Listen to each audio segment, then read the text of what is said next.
Yuunivarsiitii Saayinsii fi Teekinooloojii Adaamaatti hojiileen tola ooltummaa barattootaan raawwataman fakkeenyummaa olaanaa qabu jedhame. Turtii yuunivarsiitichaatti taasisaniin barattoonni sochii baruu fi barsiisuu maddiitti aadaa itti gaafatamummaa fi bu'a qabeessummaa egeree isaanii bifa milkeessuun gumiilee adda addaa keessatti hirmaachifamuu jedhan. Diiniin barattootaa itti aanaan yuunivarsiitichaa obbo Geetaachoo Zawudee keessumattuu gama tola ooltummaatiin chaaritii 2025 gumiin jedhamu hundaa'ee hojiilee bu'aa gaarii fidan raawwataa jira jedhu. Kilabiin kun egaa barattoonni jalqabuma barattoonni yeroo iddoo kana dhufan barattoota ni simatu. Finfinneedhaa qabnee konkolaattota ramannee magaalaa keessas Finfinneedhaa akka gara kana dhufan rakkoo tokko malee akka gara iddoo keenya dhufuu danda'an barattoonni waggaa tokkoffaa as ramadaman deemaniit fidu. Kilabii kanatu sana hooggana. Barattootas iddoo isaanii gaa'uu iddoon keenya garmalee bal'aadha. Sana itti agarsiisu, hin barsiisu, iddoo kana sirriitti hubachiisu. Barattoota haaraa yuunivarsiitichatti makaman buufata konkolaataa irraa eegaluun simachuu fi dallaa keessattis gargaaruudhaan yeroo gabaabaatti haalaan akka wal fudhatan tolchuun sochii taasifamu keessaa tokko ta'uu eeran. Dhaabbilee tursiisa manguddoota akkasumas hawaasa gara biroo magaalaa Adaamaa akkasumas Finfinnee jiranitti argamuun tajaajila gorsaa fi humnaan gahee lammummaa bahataa jiru ibsan. Arjooma dhiigaas taasisuu eeran. Waan hedduu hojjetu fakkeenyaaf waggaatti al sadii dhiigni akka arjoomu taasisu. Damee baankii dhiigaa Adaamaa waliin ta'uudhaan yoo sana fakkeenya yoo xiqqaate al tokkotti gara namoota 500 oltu barattootas haa ta'uu namoonni hojjettoonnis dhiiga arjoomu. Inni suni hojii guddaa isaan hojjetanidha. Inni biraa namoonni harka qal'eeyyii magaalaa kana keessa jiru dhaabbileen adda addaa kan akka Daalaas, kan akka Falaga Aragaayaan, Yoosef iddoo daa'imman itti guddisan kan jedhamu jiru. Achi deemuudhaan abbootii kana uffata isaanii qulqulleessuudhaan isaan faana taphachuudhaan daa'imman sanallee barsiisuudhaan leenjisuudhaan waa hedduu dalagu waggaatti yeroo adda addaa achi deemuudhaan sana hojjetu. Kabiraa odduma keessallee hin qulqulleessu.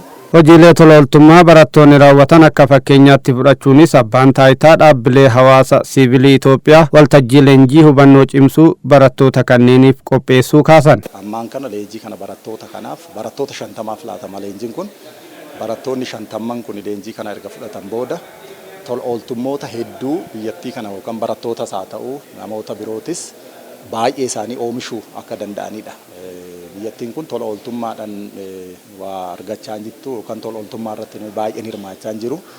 Isaan kun immoo namni baay'een akka tola ooltummaa irratti hirmaachuu danda'an gochuudhaaf barattoota kana leenjisaa jirra jecha. Abbaa taayitichaatti ogeessi dhimmoota wal gargaarsaa obbo Suleyman Abduu hojiin tola ooltummaa barattoonni yuunivarsiitichaa raawwataa jiran fakkeenyummaa olaanaa kan qabudha jedhan. Leenjichas hubannoo isaanii caalatti cimsuu akkasumas muuxannoo gara biraatti babal'atu qindeessuuf qopheessuu himan. Raawwii yuunivarsiitichaatti gama kanaan galmaa'eefis hoggansaa fi barattoota yuunivarsiitichaa galateeffataniiru. Akka biyyaatti haala hojumaatni idilaa'aan tola ooltummaa irratti diriirfamuun bu'aa caalu fiduu dandeessisuuf qajeelfamni gurmeeffamaaraas eeran. Hojiilee garaagaraa barattoota as kaampaasii kanaatiin hojjetaman daawwannee jirra.